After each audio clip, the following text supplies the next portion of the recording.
Hello and welcome to Popcorn News, something to watch while you eat popcorn. Do not try to comprehend it all. Nay, just eat the popcorn. In yesterday's Popcorn News, I couldn't tell if a tweet done by President Donald Trump on April 1st was real or if it was an April Fool's joke.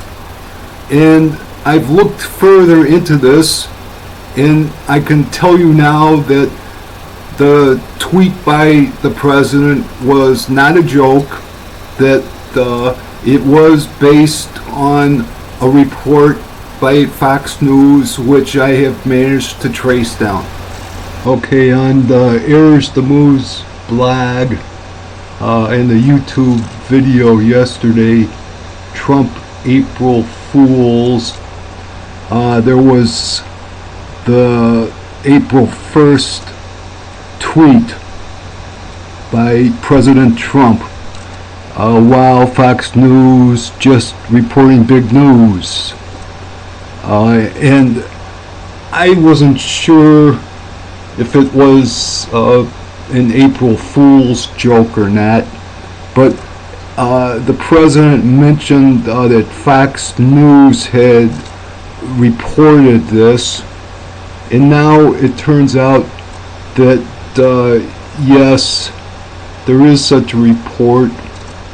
Intelligence official who, quote, unmasked, end quote, Trump associates is, quote, very high up, unquote, source says, by Malia Zimmerman and Adam Housley, published March 31st, 2017. And, well, let's see how, if we can just get this to work here. Nunez made where he saw that information from a source on the surveillance that caught members of the Trump administration, as well as how the names were unmasked. The unmasking of the names of American citizens.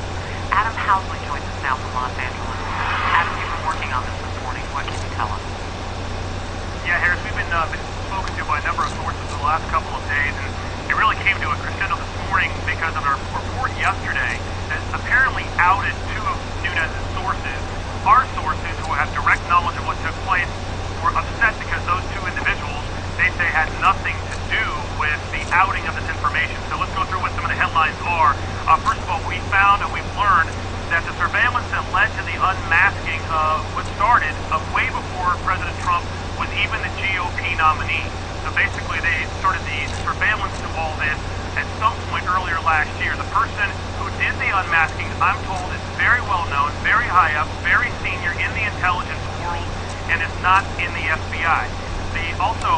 This led to other surveillance, which led to multiple names being unmasked. Again, these are people who are private citizens in the United States. This had nothing to do with Russia, I'm told, or foreign intelligence of any kind. We also told the people who helped Devin Nunes navigate were the two individuals that the story was reported yesterday about, but they were not his sources. It was a navigation situation. The reason why they had to navigate, I'm told, is that Nunes learned about this unmasking and who this was taking place back in January, and before Trump's tweet. Well, I'll leave a link in my Ears the Moose blog, and in the bottom part of the video description, there's a link. I'll try and remember to put a link to Airs the Moose blog, and the Airs the Moose blog will have a link to this report.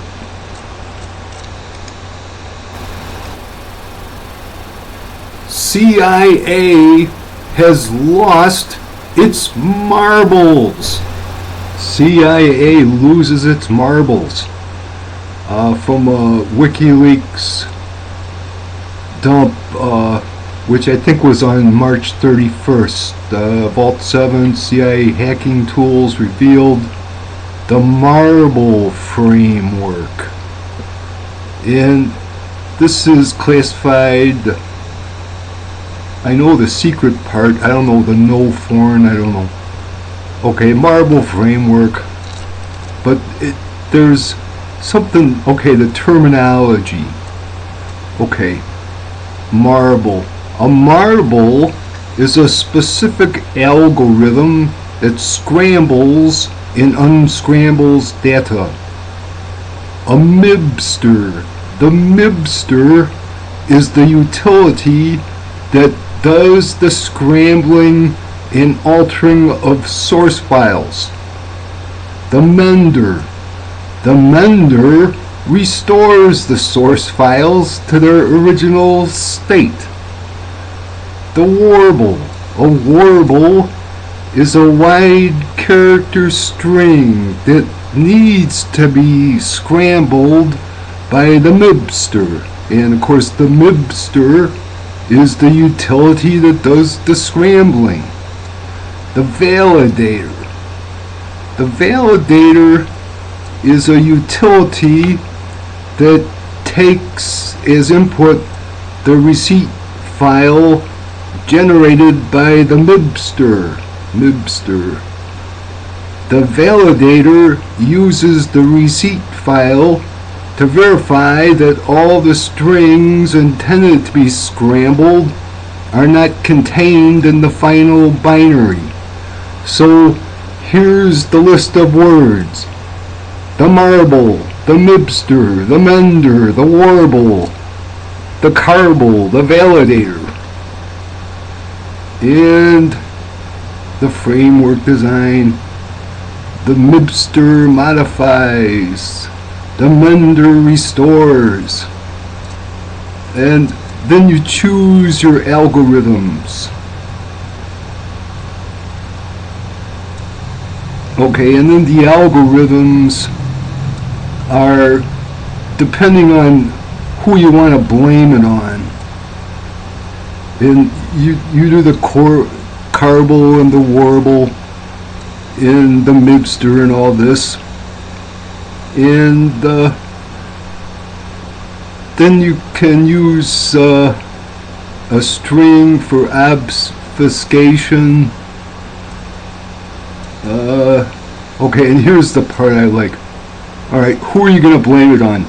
CIA does a hack, but they want to leave somebody else's fingerprints, so you can blame it on the Arabs, you can blame it on the Chinese, you can blame it on our old buddies, the Russians, you can blame it on North Korea, and you can blame it on Farsi, which I guess is like Arabic.